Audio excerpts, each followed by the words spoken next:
Sports Talkers, good morning, good morning. I feel so good this morning. Oh my God. Yeah, man. Big up to the Pacers. Pacers, big up on yourself. When I met the basketball thing, yeah. Nice. Now, we're gonna look at some comments made by Shai, Gilgeous-Alexander, and Shaq responded to those comments, and we're just gonna analyze and break it down. Let's get to it. Shai, Jenny Carlson with the Oklahoman. You guys have, when you've had games that have slipped through your fingers in these playoffs, you've found a way to come back and make good on that. But in the finals, with the pressure being what it is, how can you guys make sure that you do that again? Or is this kind of an unknown because you guys as a group haven't been to this point yet? Yeah, I think as much as we can, we just got to treat it like every other game. Every other situation we've been in. Yes, we haven't been in this situation, but it doesn't mean our character has to change or what we did last time. It's still basketball, it's still the game of basketball that we grew up playing. The rules don't change just because we're in the finals. So it's like we've been in this situation before. In the other situation, we handled it well. We were better for game two, and that's the goal. So Shai, I hate to break it to you, buddy, but this is not just another game, and you've not been here before. Take all of what you've experienced and throw it in the trash, because you haven't experienced this before. The pressure situation you're in right now is a different level of pressure, and I knew this would be something that would affect these guys, but I was of the mindset that Oklahoma City would rise above the pressure. But Shai still performed. He still got 38 points. He shot a lot of shots, but he got 38 points.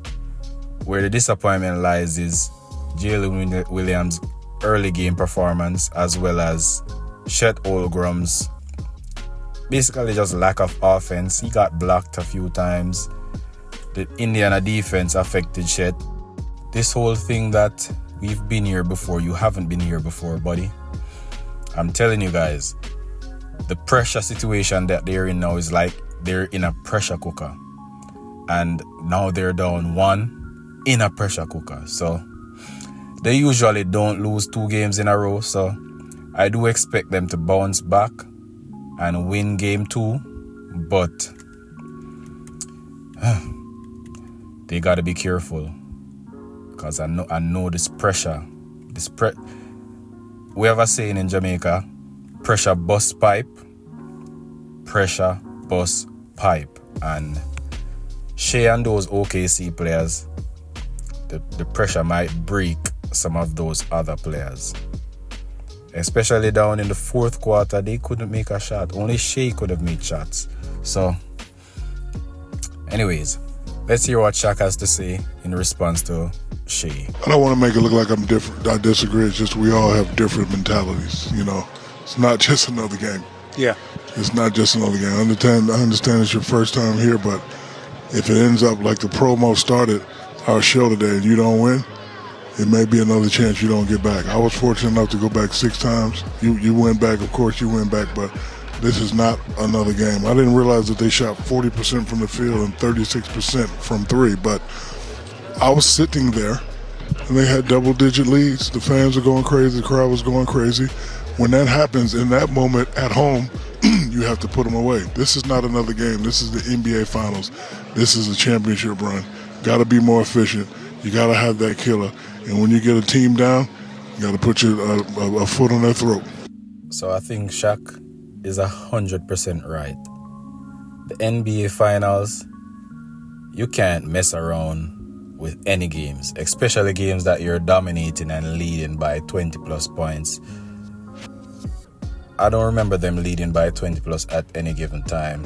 I think the most I saw them lead by was like 15. I think 15 was the most I saw them get a lead by, and that was in the fourth quarter. So in the fourth quarter, they got their biggest lead, and in the fourth quarter is where they lost the game, you know? I think inexperience played the biggest role in them losing that game last night. Inexperience and the pressure. Because even the coach on their team is inexperienced. And when I say inexperienced, I'm talking about finals games. None of them have ever been to the finals. Only, what's his name? Caruso has been to the finals. Everybody else pretty much inexperienced. The coach, the rest of the team, and it ended up costing them in the end of the game because like nobody could make a shot. Some of them even looked scared to take shots. Lou Dort was making shots for the whole game. In the fourth quarter, he couldn't shoot in the ocean to score. So they need to seize the opportunity and not mess around.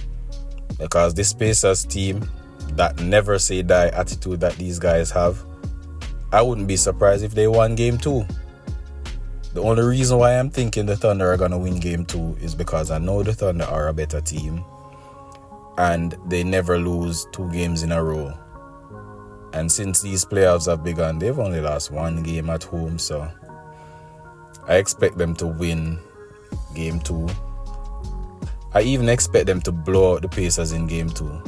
Because sometimes when teams win the game 1, they kind of take their foot off the pedal for game 2. They're like, we'll catch you back in our house. So I expect the Pacers to ease their foot off the pedal a little. And I expect OKC to win that game maybe by 20 points, 20 plus points. And then the series begins because we got a split. Sports Talkers, let me know what you guys think. I'll see you on the next one. I'm out.